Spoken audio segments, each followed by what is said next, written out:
Top of the day. Christy, hey girl, hey.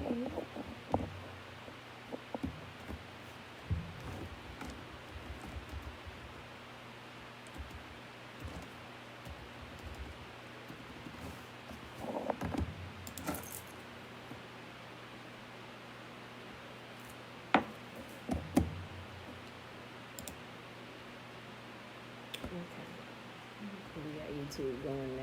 That's Kabel. Company Daniel. Greetings. Peaceful greetings. Peaceful greetings. Alright.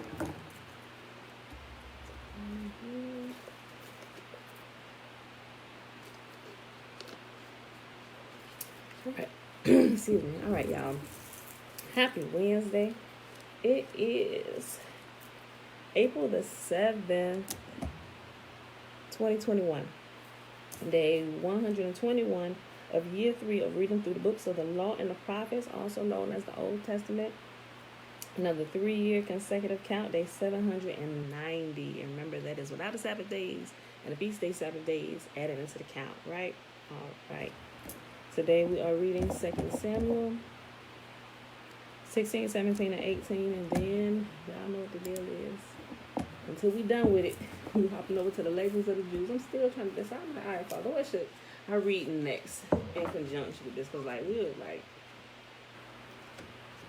I don't know, depending on how fast I read through these pages, we really only have, like, this much left. Like, we read through this entire book, every single page. This is all we got left. So, I'm looking. I'm waiting to see what I can see. It's Shayla. Hey, girl, hey. All right, y'all. So let's go ahead and do this, Shayla.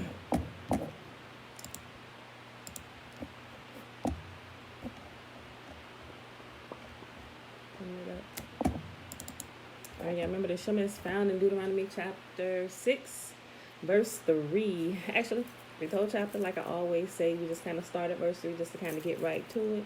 All right.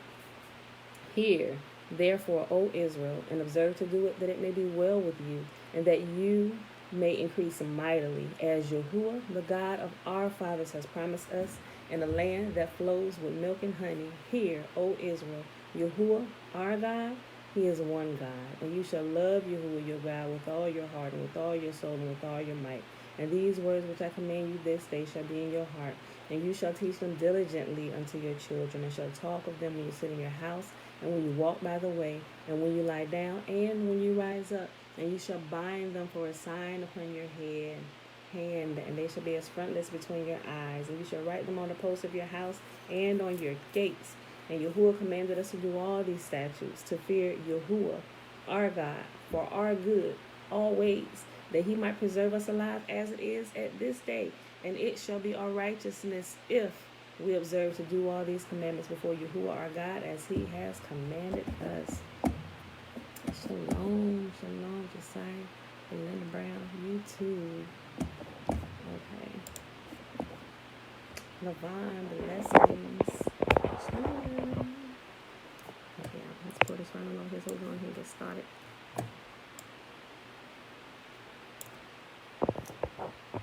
Okay. 2 Samuel chapter 16, David and Ziba.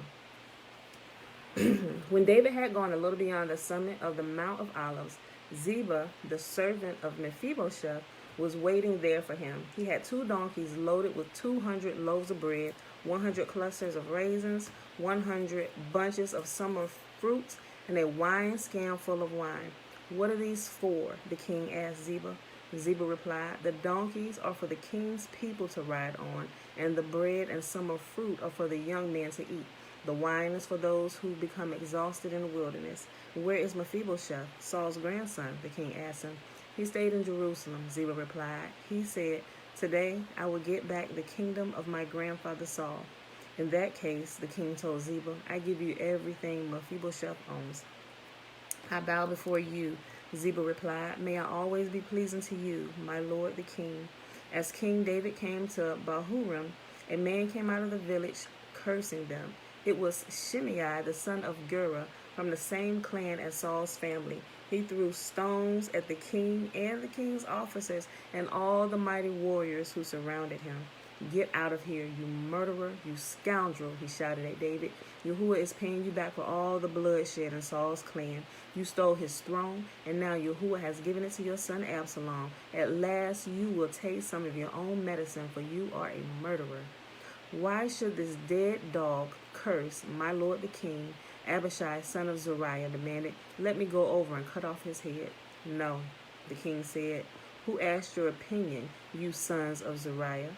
If Yahuah has told him to curse me, who are you to stop him? Then Yahuah said to Abishai and all his servants, my own son is trying to kill me. Doesn't this relative of Saul have even more reason to do so?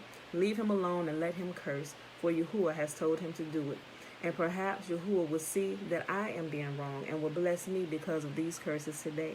So David and his men continued down the road, and Shimei kept pace with them on a nearby hillside, cursing and throwing stones and dirt at David. The king and all who were with him grew weary along the way, so they rested when they reached the Jordan River. Meanwhile, Absalom and all the army of Israel arrived at Jerusalem, accompanied by Ahithophel. When David's friend Hushai the Archite arrived, he went immediately to see Absalom. Long live the king, he exclaimed. Long live the king. Is this the way you treat your friend David? Absalom asked him. Why aren't you with him? I am here because I belong to the man who was chosen by Yahuah and by all the men of Israel, Hushai replied. And anyway, why shouldn't I serve you? Just as I was your father's advisor, now I will be your advisor. Then Absalom turned to Ahithophel and asked him, what should I do next? Ahithophel told him, go and sleep with your father's concubines, for he has left him here to look after the palace. Then all Israel will know that you have insulted your father beyond hope of reconciliation, and they will throw their support to you. So they set up a tent on the palace roof where everyone could see it, and Absalom went in and had sex with his father's concubines. With an S. Absalom followed Ahithophel's advice, just as David had done. For every word Ahithophel spoke seemed as wise as though it had come from the mouth of Yahuah. That's a whole teaching in itself. But I'm going to keep going this morning. We're going to keep on reading. 2 Samuel chapter 17. Now Ahithophel urged Absalom, let me choose 12,000 men to start out after David tonight. I will catch up with him while he is weary and discouraged. He and his troops will panic and everyone will run away. Then I will kill only the king, and I will bring all the people back to you as a bride returns to her husband. After all, it is only one man's life that you seek. Then you will be at peace with all the people. This plan seemed good to Absalom and all the elders of Israel. Peace and blessings, Aliyah. But then Absalom said, bring in Hushai the Archite. Let's see what he thinks about this. When Hushai arrived, Absalom told him what Ahithophel had said. Then he asked, what is your opinion? Should we follow Ahithophel's advice? If not, what do you suggest? Well, Hushai replied to Absalom, this time Ahithophel has made a mistake. You know your father and his men, they are mighty warriors. Right now, they are as enraged as a mother bear who has been robbed of her cubs. And remember that your father is an experienced man of war. He won't be spending the night among the troops. He has probably already hidden in some pit or cave. And when he comes out and attacks a few of your men, my eyes skipped down too far. Let me find my place. And when he comes out and attacks and a few of your men fall, there will be panic among your troops, and the word will spread about Absalom's men about being slaughtered. Then even the bravest soldiers, though they have the heart of a lion, will be paralyzed with fear. For all of Israel knows what a mighty warrior your father is and how courageous his men are. I recommend that you mobilize the entire army of Israel, bringing them from as far away as Dan in the north and Beersheba in the south. That way you will have an army as numerous as the sand on the seashore, and I advise that you personally lead the troops. When we find David, we will fall on him like dew that falls on the ground. Then neither he nor any of his men will be left alive. And if David were to escape into some town, you will all have Israel there at your command. Then we can take the ropes and drag the walls of the town into the nearest valley until every stone is torn down." Then Absalom and all the men of Israel said, "Hushai's advice is better than Ahithophel's." For Yahuah had determined to defeat the counsel of Ahithophel, which was really the better plan, so that he could bring disaster on Absalom. Hushai told Zadok and Abiathar, the priests, what Ahithophel had said to Absalom and the elders of Israel and what he himself had advised instead. "Quick," he told them, "find David and urge him not to stay at the shallows of the Jordan River tonight. He must go across at once into the wilderness beyond. Otherwise, he will die and his entire army with him." Jonathan and Ahimaaz had been staying at Enrogel so as not to be seen entering and leaving the city. Arrangements had been made for a servant girl to bring them the message they were to take to King David. But a boy spotted them at Enrogel, and he told Absalom about it. So they quickly escaped to Bahurim, where a man hid them inside a well in his courtyard. The man's wife put a cloth over the top of the well and scattered grain on it to dry in the sun so no one suspected that they were there. When Absalom's men arrived, they asked, "Have you seen Ahimaaz and Jonathan?" The woman replied, "They were here, but they crossed over the brook." Absalom's men looked for them without success and returned to Jerusalem. The two men crawled out of the well and hurried to King David. "Quick," they told him, "cross the Jordan tonight." And they told him how Ahithophel had advised that he be captured and killed. So David and all the people with him went across to the Jordan River during the night, and they were all on the other side of the bank before dawn. When Ahithophel realized that his advice had not been followed, he saddled his donkey and went to his hometown, set his affairs in order, and hanged himself. He died there and was buried in the family tomb. David soon arrived at Mahanaim. By now, Absalom had mobilized the entire army of Israel and was leading his troops across the Jordan River. Absalom had appointed Amasa as commander of his army, replacing Joab, who had been the commander under David. Amasa was Joab's cousin. His father was Jether, an Ishmaelite. His mother, Abigail, daughter of Nahash, was the sister of Job's mother, Tzrura. Absalom and the Israelite army set up camp in the land of Gilead. When David arrived at Mahanaim, he was warmly greeted by Shobi, son of Nahash, who came from Rabbah of the Ammonites, and Machir, son of Amiel, from Lodebar, and by Barzillai of Gilead from Roglaim. They brought sleeping mats, cooking pots, serving bowls, wheat and barley, flour and roasted grain, beans, lentils, honey, butter, sheep, goats, and cheese for David and those who were with him. For they said, "You must all be very hungry and tired and thirsty after your long march through the wilderness." All right, y'all, last chapter for today, 2 Samuel chapter 18. David now mustered the men who were with him and appointed generals and captains to lead them. He sent the troops out in 3 groups, placing one group under Joab, one under Joab's brother Abishai, son of Zeruiah, and one under Ittai, the man from Gath. The king told his troops, "I'm going out with you." But his men objected strongly. "You must not go," they urged. "If we have to turn and run, and even if half of us die, it would make no difference to Absalom's troops. They will be looking for only you. You are worth 10,000 of us, and it is better than you stay here in the town and send help if we need it." "If you think that's the best plan, I'll do it," the king answered. So he stood alongside the gate of the town as all the troops marched out in groups of hundreds and of thousands. The king gave this command to Joab, Abishai, and Ittai: "For my sake, deal gently with young Absalom." And all the troops heard the king give this order to his commanders. So the battle began in the forest of Ephraim, and the Israelite troops were beaten back by David's men. There was a great slaughter that day, and 20,000 men laid down their lives. The battle raged all across the countryside, and more men died because of the forest than were killed by the sword.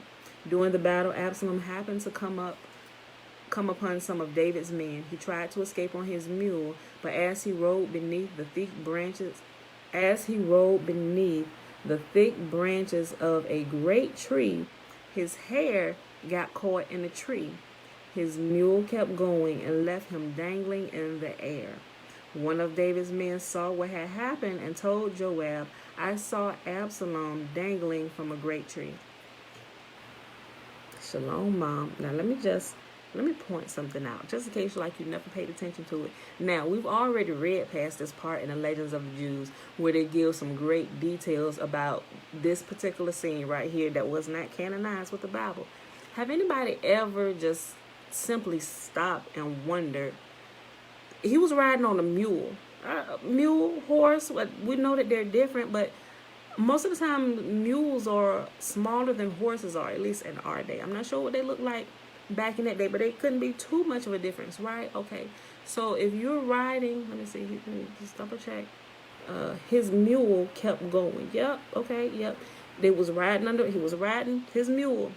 It says, beneath the thick branches of a great tree, and his hair got caught in the tree. I mean, how low? Well, they just said great tree.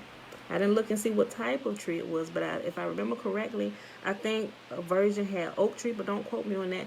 But how low are these branches to the ground to where when you're riding by, you get stuck in it? Your hair gets stuck in it, right? I'm going to just read that again. Y'all ever thought about that? Was this tree really low to the ground? Or was he bigger? Right? Or was he... Okay. Listen. During the battle, Absalom happened to come upon some of David's men. He tried to escape his mule, but as he rode beneath the thick branches of a great tree, his hair got caught in the tree. His mule kept going and left him dangling in the air. One of David's men saw what had happened and told Joab, "I saw Absalom dangling from a great tree." I only brought it out just to kind of make you think a little bit and pay attention to some of the stuff you read and let you know that there's something missing. There's something missing. What? Joab demanded. "You saw him there and didn't kill him? I would have rewarded you with 10 pieces of silver and a hero's belt. I would not kill the king's son for even 1,000 pieces of silver." The man replied to Joab, "We all heard the king say to you and Abishai and Ittai, 'For my sake, please spare young Absalom.' And if I had betrayed the king by killing his son, and the king would certainly find out who did it, you yourself would be the first to abandon me."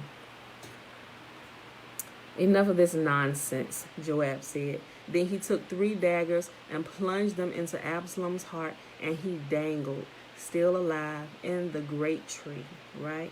Now, if this is called a great tree, you don't call a tree great unless it's humongous. Like some of them pictures that I've seen of just tree stumps that are left. Like, that's the stump of a great tree. That's not something like, because I would be considered like an ant compared to some of these great trees, right?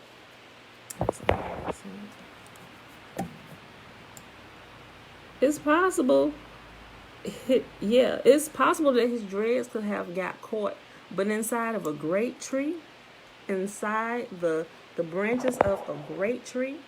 I mean, unless great is a misinterpretation, it said a great tree, right? But if you go back and look at the original languages, this is a huge tree.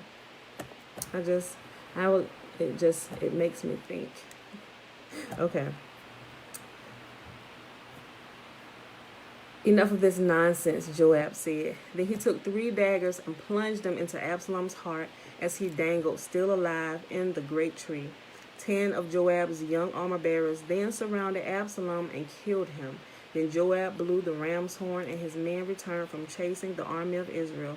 They threw Absalom's body into a deep pit in the forest and piled a great heap of stones over it, and all of Israel fled for their homes. During his lifetime, Absalom had built a monument to himself in the king's valley, for he said, "I have no son to carry on my name." He named the monument after himself, and it is known as Absalom's monument to this day. Then Zadok's son Ahimaaz said, "Let me run to the king with the good news that Yahuah has rescued him from his enemies." No, Joab told him, "It wouldn't be good news to the king that his son is dead. You can be my messenger another time, but not today." Then Joab said to a man from Ethiopia, "Go tell the king what you have seen." He already knew. He said, "No, we know David's character. Anybody come, bring him some bad news about somebody that was after him. If he honored them, he's not going to think, even though they wanted to kill him, he never dishonored them." And he said, "It's not good news. Why did you think come back telling me that Yahuah's anointed has been murdered? Why did you think that was good news? And since you were so quick to come tell me that he dead, you know what? You about to take your last breath." Because a lot of times it was the person who had actually taken the life of that person, right? Okay. Then Zadok's son Ahimaaz said, "Let me run to the king with the good news that Yahuah has rescued him from his enemies." No, Joab told him, "It wouldn't be good news to the king that his son is dead. You can be my messenger another time, but not today." Then Joab said to the man from Ethiopia, "Go tell the king what you have seen." And the man bowed and ran off. But Ahimaaz continued to plead with Joab, "Whatever happens, please let me go too." Why should you go, my son?" Joab replied. "There will be no reward for your news." "Yes, but let me go anyway," he begged. Joab finally said, "All right, go ahead." So Ahimaaz took the less demanding route by the way of the plain and ran to Mahanaim ahead of the Ethiopian. While David was sitting between the inner and outer gates of the town, the watchman climbed to the roof of the gateway by the wall. As he looked, he saw a lone man running toward them. He shouted the news down to David, and the king replied, "If he is alone, he has news." As the messenger came closer, the watchman saw another man running toward him. He shouted, "Here comes another one." The king replied, "He also will have news." "The first man runs like Ahimaaz, son of Zadok," the watchman said. "He is a good man and comes with good news," the king replied. Then Ahimaaz cried out to the king, "Everything is all right." He bowed before the king with his face to the ground and said, "Praise Yahuah, your God, who has handed over the rebels who dared to stand against my lord the king." "What about young Absalom?" the king demanded. "Is he all right?" Ahimaaz replied, "When Joab told me to come, there was a lot of commotion, but I didn't know what was happening." "Wait here," the king told him. So Ahimaaz stepped aside. Then the man from Ethiopia arrived and said, "I have good news for my lord the king. Today Yahuah has rescued you from all those who rebelled against you." "What about young Absalom?" the king demanded. "Is he all right?" And the Ethiopian replied, "May all of your enemies, my lord the king, both now and in the future, share the fate of that young man." The king was overcome with emotion. He went up to the room over the gateway and burst into tears. As he went, he cried, "Oh, my son Absalom, my son Absalom, if only I had died instead of you. Oh, Absalom, my son, my son." And that, my beautiful people, is our reading for today. All right, y'all. So let's see. To rationalize, understand. You're absolutely right. You must remember that definitions are very, very important when trying to rationalize and understand things. Thank you, Uncle Nathaniel. You're right. That's possible. Mom said, "I was thinking that great tree is not an accurate translation of the type of tree." You're correct. I'm gonna look it back up today, and I'm gonna go back to the section in here on what it says and pull it all up and read it all over again since I brought it up. Great tree. I'll let y'all know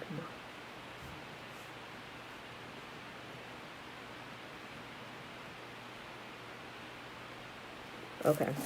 All right, y'all. Uncle James Brown. Good morning. All right, y'all.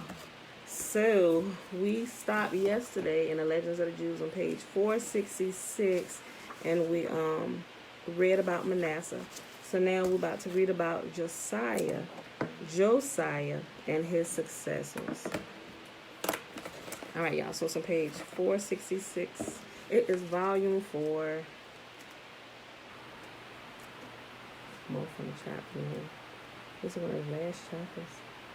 Chapter 10, Volume 4. Ooh, we're coming up on Daniel. Y'all be getting so excited. Okay, yeah. Volume 4, Chapter 10. Josiah and his successors. And if you have the same size book as I do, it's page 466. Okay. Well, there we go. Okay.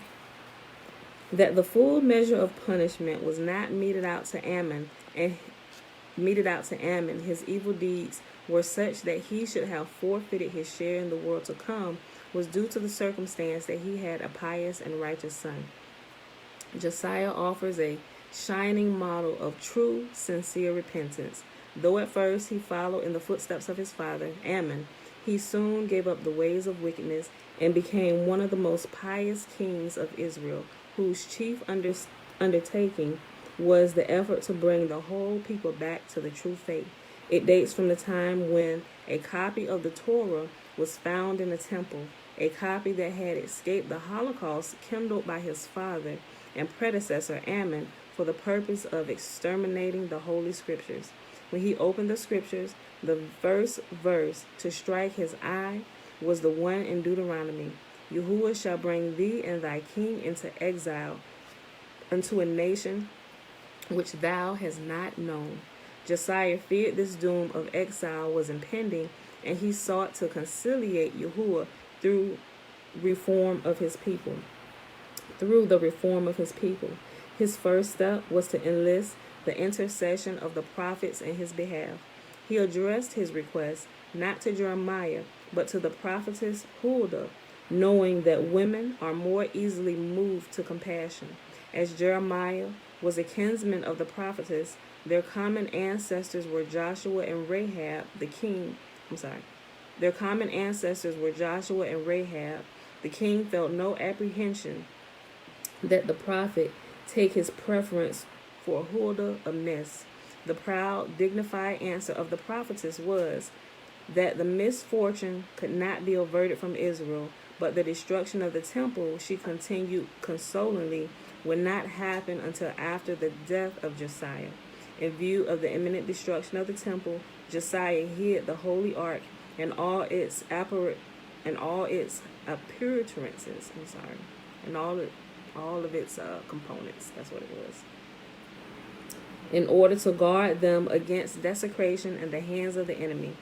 The efforts of the king in behalf of Yahuah and his law found no echo with the great majority of the people. Though the king was successful in preventing the worship of idols in public, his subjects knew how to deceive him.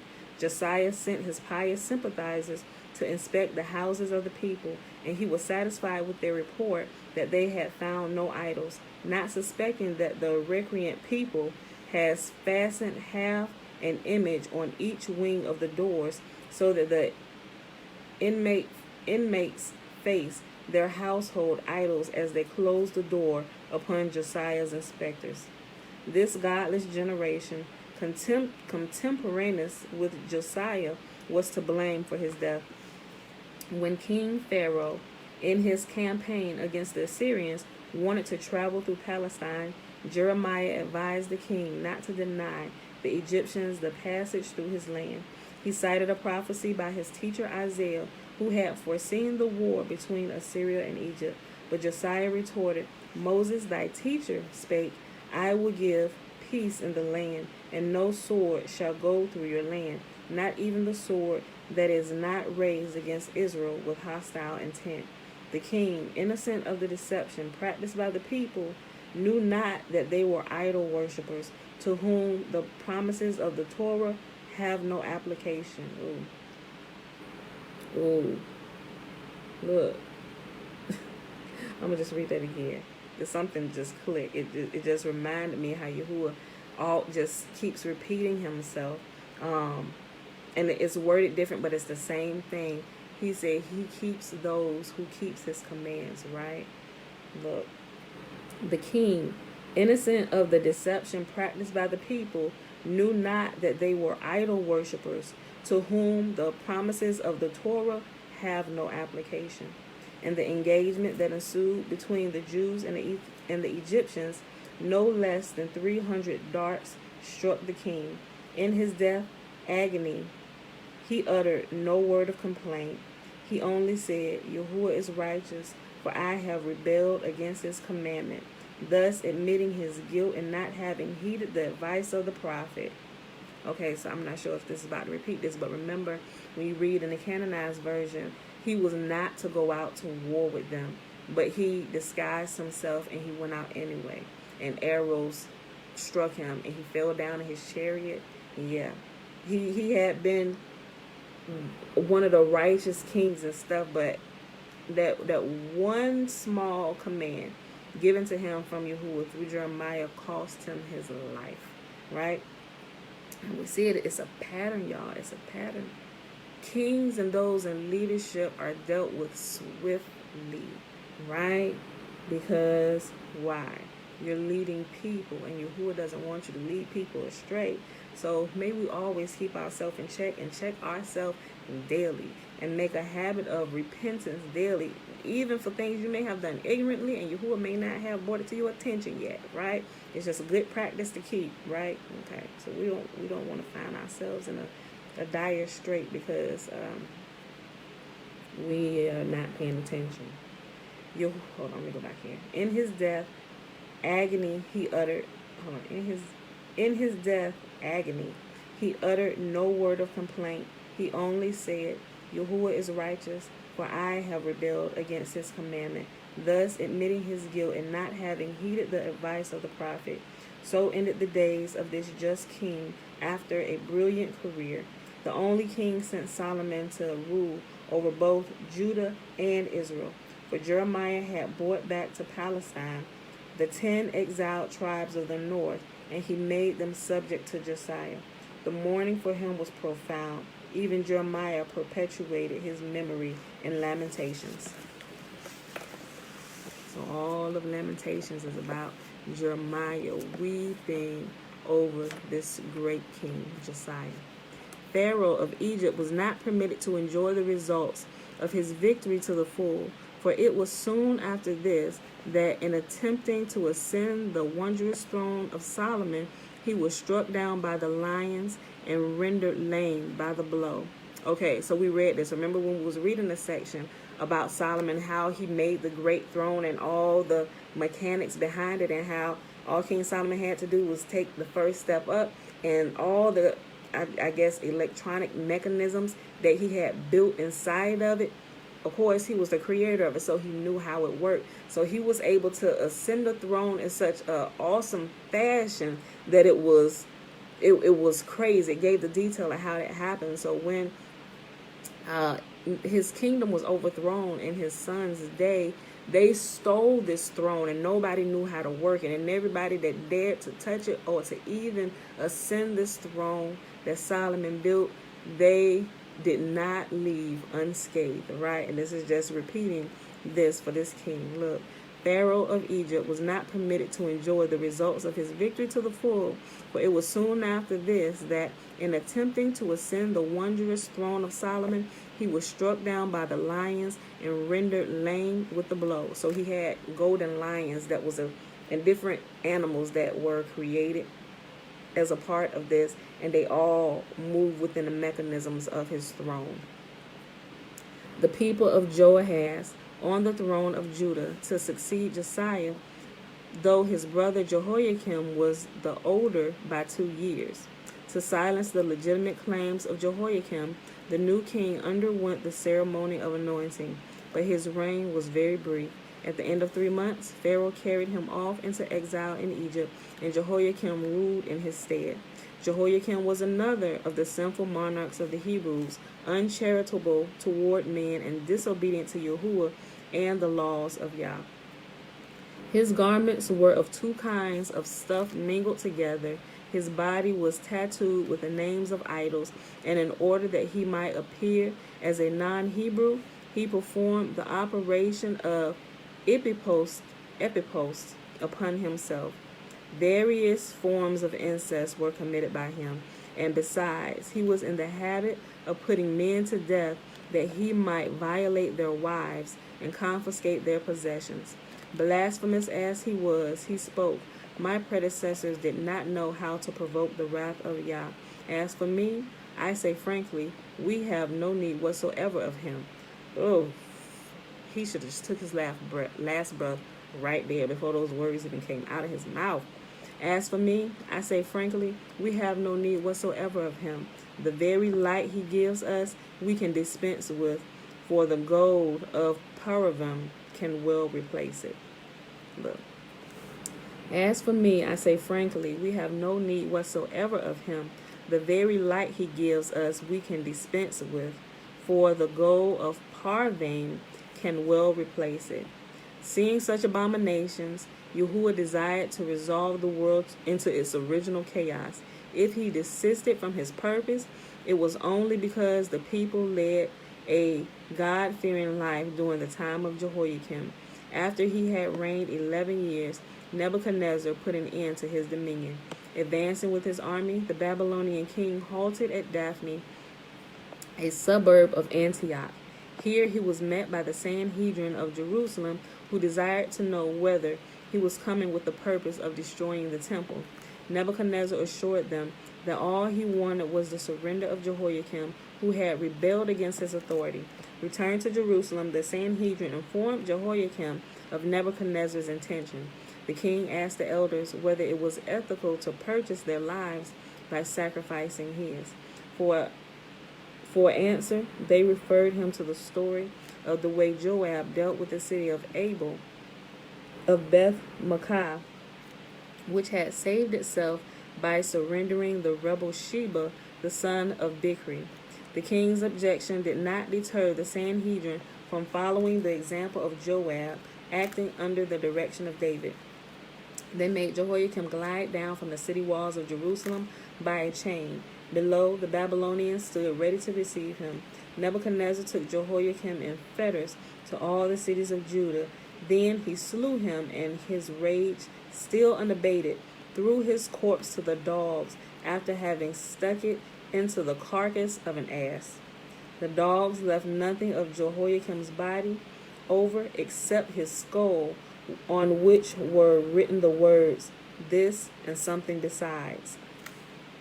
Many centuries later, it was found by a rabbi near the gates of Jerusalem. He tried in vain to give it burial. The earth refused to retain it, and the rabbi concluded therefrom that it belonged to the corpse of Jehoiakim. He wrapped the skull in cloth and laid it in a closet. One day, the wife of the rabbi discovered it there, and she burnt it, thinking the skull belonged to a former... What?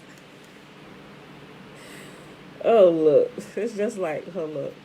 He wrapped the skull in a cloth and laid it in a closet.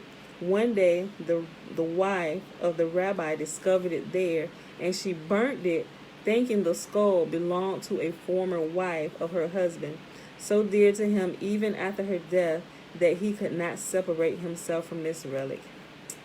Oh, where is the faith in your husband, woman? Like, who would think? I mean, people do some crazy stuff, but what was going on with his wife's mind where she thought that her husband would be saving skulls of his former women? Like, that's weird. When Nebuchadnezzar returned to Babylonia from his Palestinian expedition, the people received him with great pomp and solemnity. He announced to them that in place of Jehoiakim, whom he had slain, he had installed Mattaniah, the rebel's son, called Jehoiachin, as king over Judah. And the people uttered the warning, one cannot educate a well-behaved puppy whose dam was ill-conditioned, let alone an ill-conditioned puppy whose dam was ill-conditioned.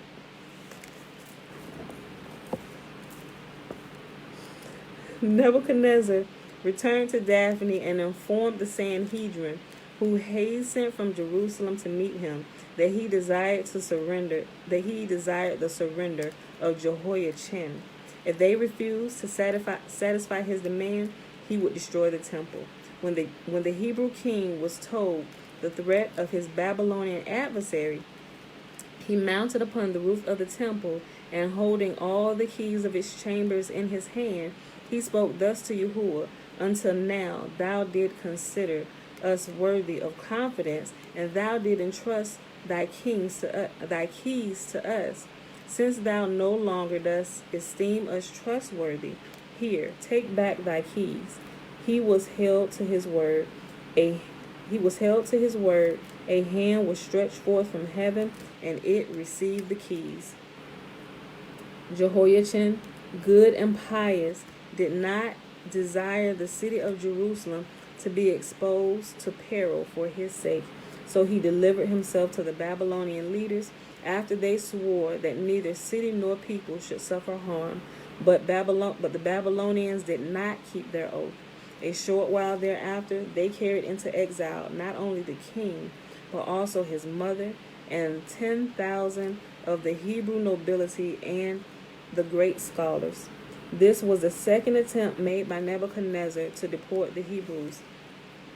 On taking the former king Jehoiakim captive, he had exiled 300 of the noblest of the people, among them the prophet Ezekiel. The king Jehoiachin was incarcerated for life, a solitary prisoner, separated from his wife and his family. The Sanhedrin, who were among those deported with the king, feared that the house of David die out. They therefore besought Nebuchadnezzar not to separate Jehoiachin from his wife. They succeeded in enlisting the sympathy of the queen's hairdresser, and through her, of the queen herself, Semiramis, the wife of Nebuchadnezzar, who in turn prevailed upon the king to accord maltreatment to the unfortunate prince exiled from Judea. Suffering, he had completely changed the once sinful king, so that in spite of his great joy over his reunion with his wife, he still paid regard to the prescriptions of the Hebrew law regulating conjugal life. He was prepared to deny himself every indulgence when the purchase price for an infringement of the word of Yahuah. Such steadfastness pleaded with Yahuah to pardon the king for his sins, and the heavenly Sanhedrin absolved Yahuah from his oath to crush Jehoiachin and deprive his house of sovereignty. By way of reward for his countenance, he was blessed with distinguished posterity. Not only was Zerubbabel, the first governor of Palestine after the destruction of the temple, a grandson of Jehoiachin's, but also the Messiah himself will be a descendant of his. Chapter 10, The Exile. Good day, Mickey. The execution of one king and the deportation of another were but preludes to the great national catastrophe in the time of Zedekiah, the destruction of the temple and the exile of the whole people. After Nebuchadnezzar had led Jehoiachin and a portion of the people into banishment, his commiseration was aroused for the Hebrews, and he inquired whether any other sons of Josiah were still living. Only Mattaniah was left. He was renamed Zedekiah in hope that he would be the father of pious sons. In reality, the name became the omen of the disasters to happen in the time of this king. Nebuchadnezzar, who invested Zedekiah with the royal office, demanded that he swear fealty to him. Zedekiah was about to swear by his own soul, but the Babylonian king, not satisfied, brought a scroll of the law, and he made his Hebrew vassal take the oath upon that. Nevertheless, he did not keep faith with Nebuchadnezzar for long, nor was this his only treachery toward his suzerain. I probably pronounced that wrong, y'all. Suzerain. He had once surprised Nebuchadnezzar in the act of cutting a piece from a living hare and eating it, as it is the habit of barbarians. Oh my gosh.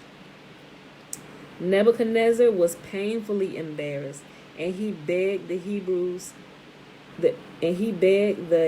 king to promise under oath not to mention what he had seen.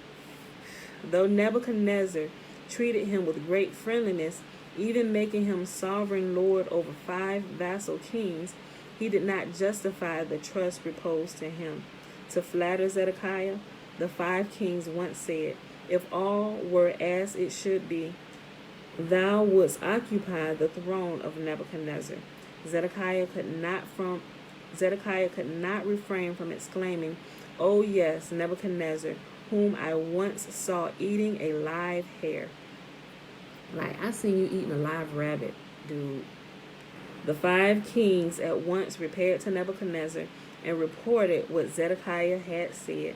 Thereupon the king of Babylonia marched to Daphne near Antioch with the purpose of chastising Zedekiah.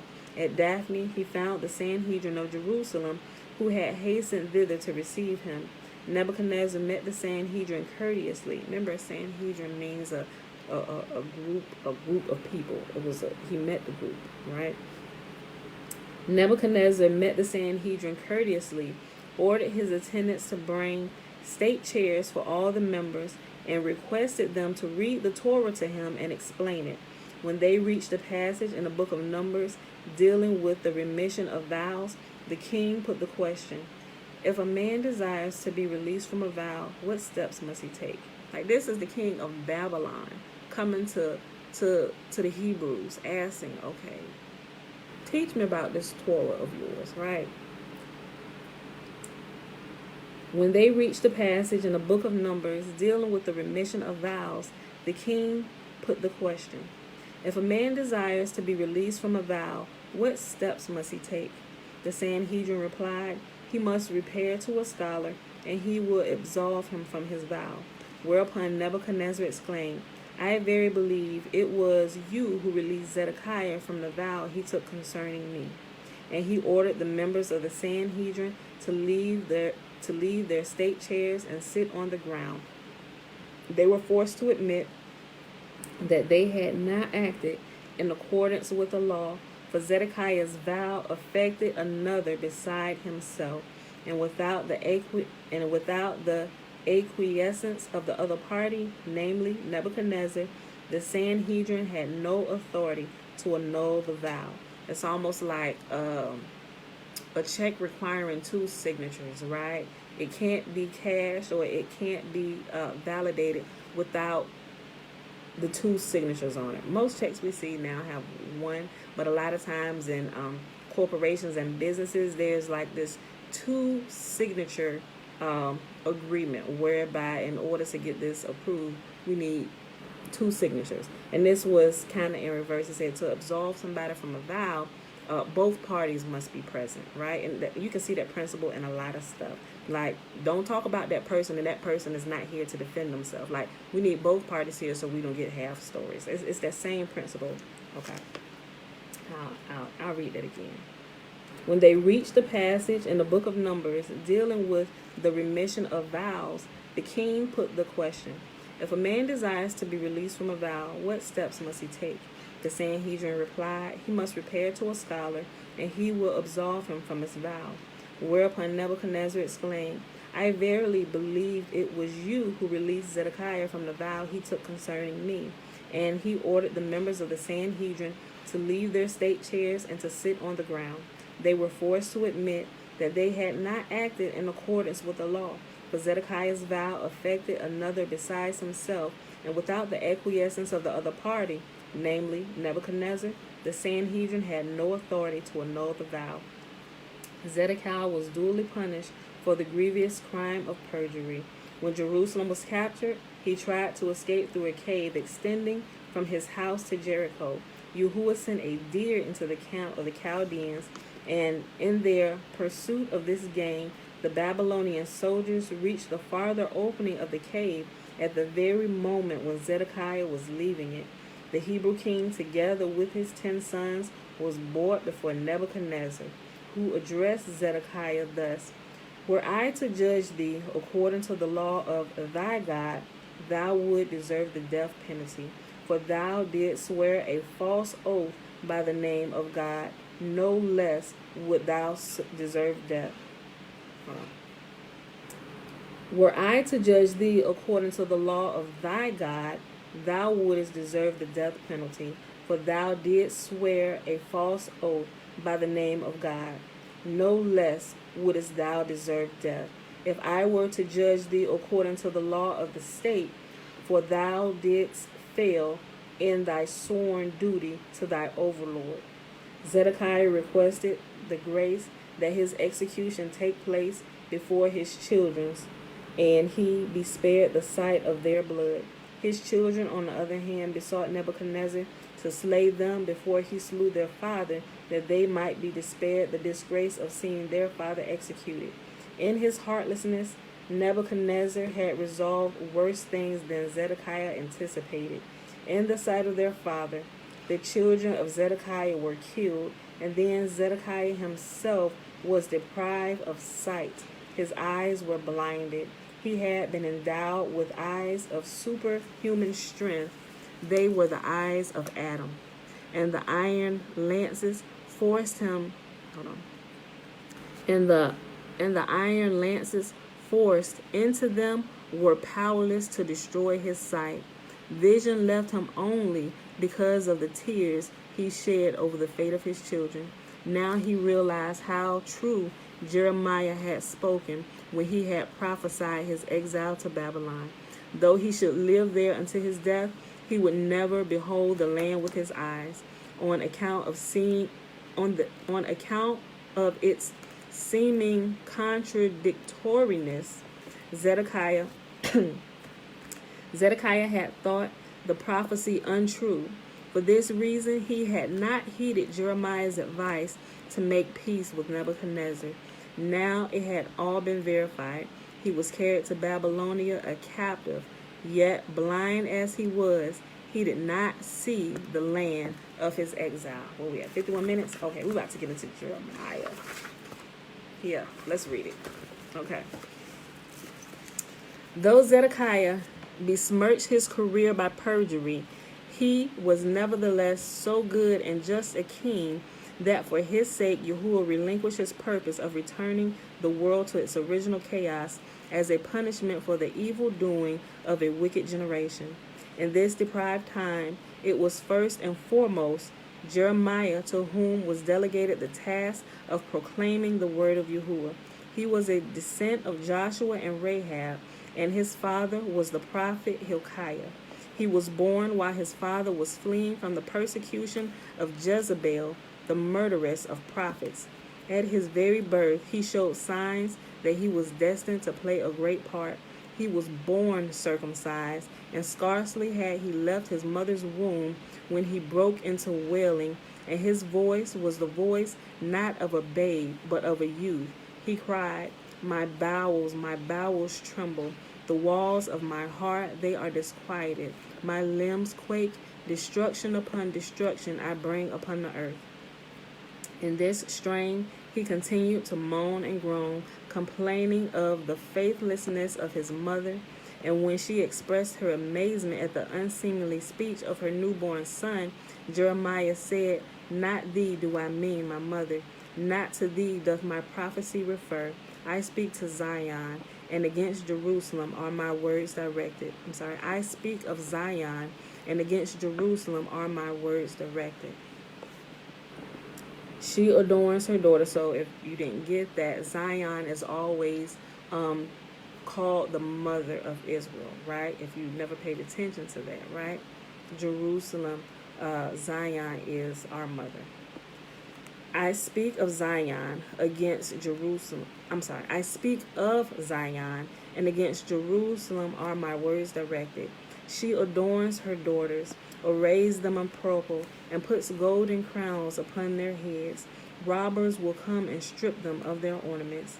As a lad, he received the call to be a prophet, but he refused to obey, saying, O Lord, I cannot go as a prophet to Israel, for when lived there a prophet whom Israel did not desire to kill. Moses and Aaron they sought to stone with stones. Elijah the Tishbite they mocked at because his hair was grown long. And they called after Elisha, Go up, thou bald head. No, I cannot go to Israel, for I am still naught but a lad. For I am still naught but a lad. Yahuah replied, I love youth for its innocence. Ooh, this is just like children. Yahuah, he said, I can't go up. I'm too young. Yahuah said, I love the youth because of their innocence. Ooh, that'll preach all day long. Look, I cannot go to Israel, for I am still but not a lad. Yahuah replied, I love youth, for it is innocent. When I carried Israel out of Egypt, I called him a lad. And when I think of Israel lovingly, I speak of him as a lad. Say not therefore, thou art only a lad, but thou shalt go on whatsoever errand I shall send thee. Now then, Yahuah continued, take the cup of wrath, and let the nations drink of it. Jeremiah put the question, which land was to drink first from the cup of wrath? And the answer of Yahuah was, first Jerusalem is to drink, the head of all earthly nations, and then the cities of Judah. When the prophet heard this, he began to curse the day of his birth. He's like, oh, what? Surely you're sending me to my death. Surely you're sending me to my death, right? Look. Jeremiah put the question, which land was to drink first from the cup of wrath? And the answer of Yahuah was, first Jerusalem is to drink. Remember that scripture, let judgment begin and let it begin at my house. Yahuah comes to deal with his own first, right? You can't correct the world till you correct your own, because, let me keep reading. Jeremiah put the question, which land was to drink first from the cup of wrath? And the answer of Yahuah was, first Jerusalem is to drink, the head of all earthly nations, and then the cities of Judah. When the prophet heard this, he began to curse the day of his birth. I am like the high priest, he said, who has to administer the water of bitterness to a woman who is held under the suspicion of adultery. And when he approaches the woman with the cup, lo, he beholds his own mother. And I, O mother of Zion, thought, when I was called to prophesy, that I was appointed to proclaim prosperity and salvation to thee. But now I see that my message forbids the evil.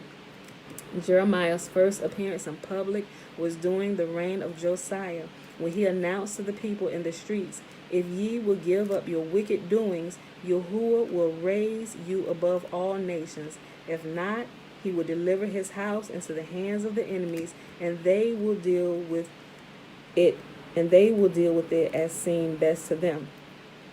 The prophets contemporary with Jeremiah in his early years were Zechariah and Huldah. The province of the latter was among women, while Zechariah was active in a synagogue.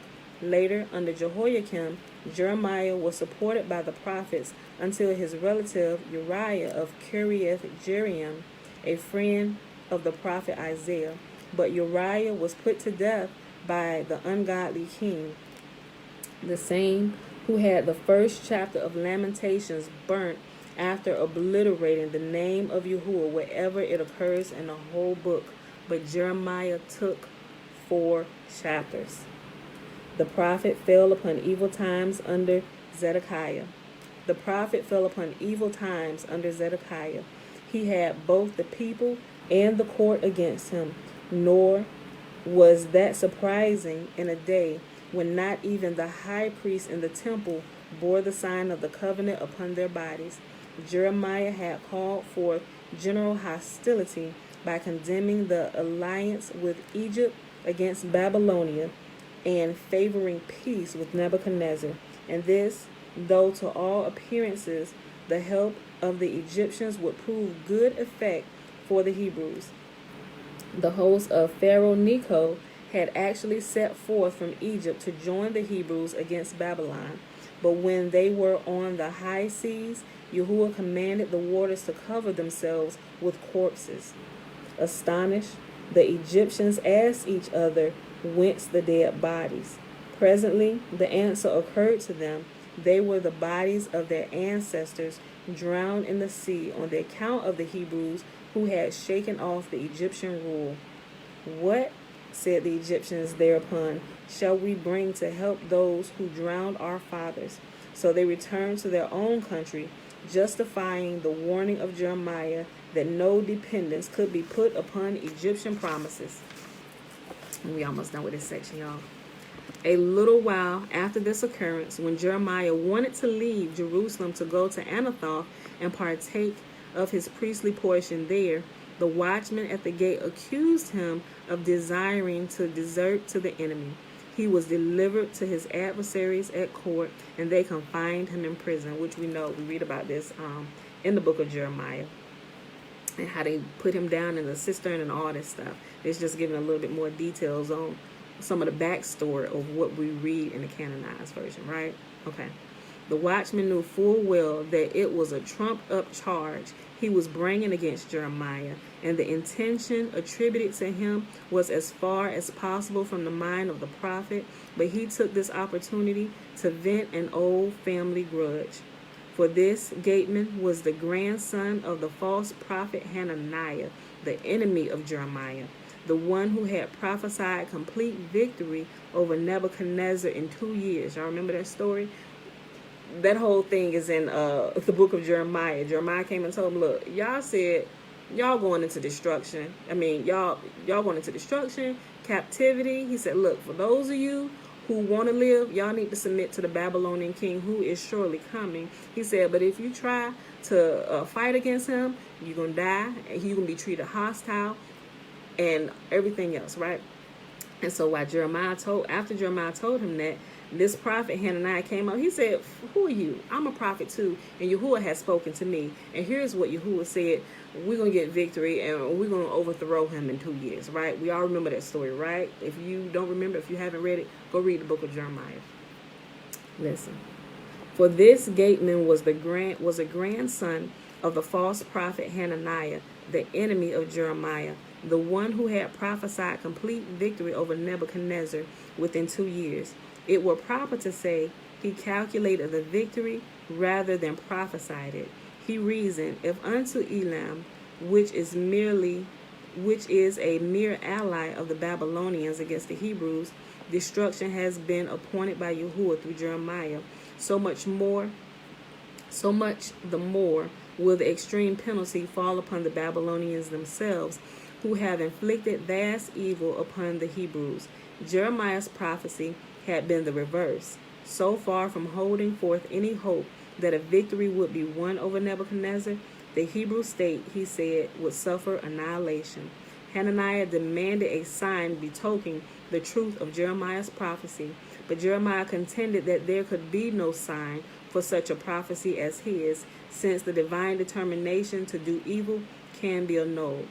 On the other hand, it was the duty of Hananiah to give a sign, for he was prophesying pleasant things.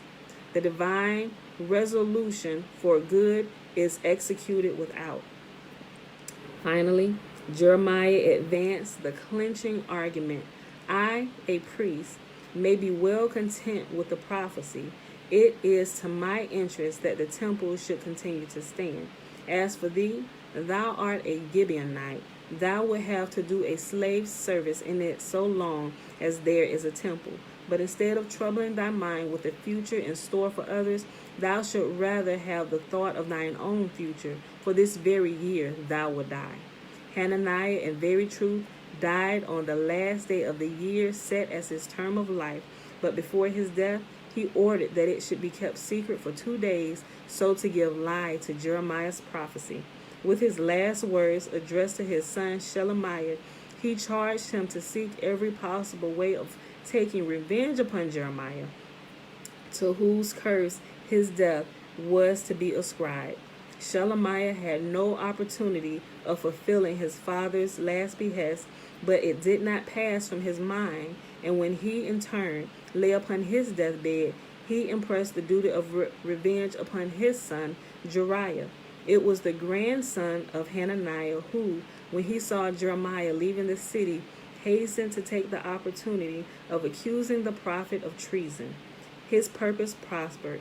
The aristocratic armies of Jeremiah, enraged against him, welcomed the chance to put him behind bars and gave him in charge of a jailer, Jonathan, who had been a friend of the false prophet Hananiah.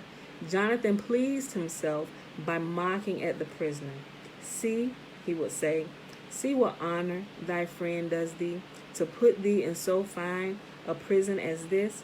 Verily, it is a royal place. Despite his suffering, Jeremiah did not hold back the truth. When the king inquired of him whether he had a revelation from Yahuah, he replied, yes, the king of Babylonia would carry thee off into exile. To avoid irritating the king, he went into no further detail. He only prayed the king to liberate him from prison, saying, even wicked men like Hananiah and his descendants at least cast about for a pretext when they desire to take revenge, and their example ought not to be lost upon thee who art called Zedekiah, just man. The king granted his position, but Jeremiah did not enjoy liberty for long. Hardly out of prison, he again advised the people to surrender, and the nobility seized him and cast him into a lime pit filled with water, where they hoped he would drown. But a miracle happened. The water sank to the bottom, and the mud rose to the surface and supported the prophet above the water. Okay, I'll do it in a second. Help came to him from Ebed-Melech, a white raven, the only pious man at court. Ebed-Melech hastened to the king and spoke, no, if Jeremiah perishes in the lime pit, Jerusalem will surely be captured. With the permission of the king, Ebed-Melech went to the pit and cried out aloud several times, O my lord Jeremiah, but no answer came. Jeremiah feared the words were spoken by his former jailer, Jonathan, who had not given up his practice of mocking the prophet. Don't worry about it, boo. He would come to the edge of the pit and call down jeeringly, do not rest thy head on the mud and take a little sleep, Jeremiah. To such sneers, Jeremiah made no reply, and hence it was that Ebed-Melech was left unanswered. Thinking the prophet dead, he began to lament and tear his clothes. Then Jeremiah, realizing that it was a friend and not Jonathan, asked, who is that is calling my name and weeps therewith? And he received the assurance that Ebed-Melech had come to rescue him from his perilous position. That, my beautiful people, is our reading for today. We're going to stop right here. Let me mark my page 470. All right, y'all, that was the Legends of the Jews, pages 466 to 470. And we read 2 Samuel 16, 17, and 18. It is Wednesday, beautiful people, April the 7th, 2021, day 121 of year 3 of reading through the books of the law and the prophets, and of the 3-year consecutive day count, day 790. All right, y'all. I don't really have anything much to say today, and I don't think there's any questions so far. All right, so we're going to go ahead and do the blessing, which is found in Numbers chapter 6. Everybody know it.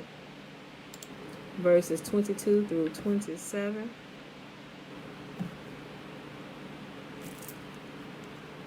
Remember, the first 21 verses is the Nazarite vow. Remember, a man or a woman can take the Nazarite vow, right?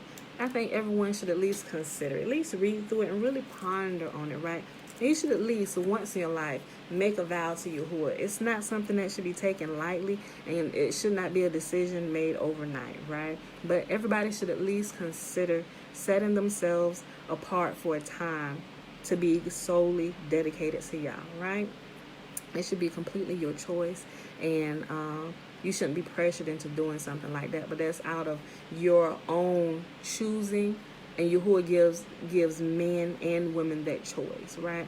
And we come to find out that Yahuah normally does some special things with Nazarites, right? So consider it. Not that you want him to do something special. You should just, regardless of whether he did something for you or not, you should just want to set yourself aside for a time just to honor him and dedicate yourself solely to him, whatever that may look like for you, right?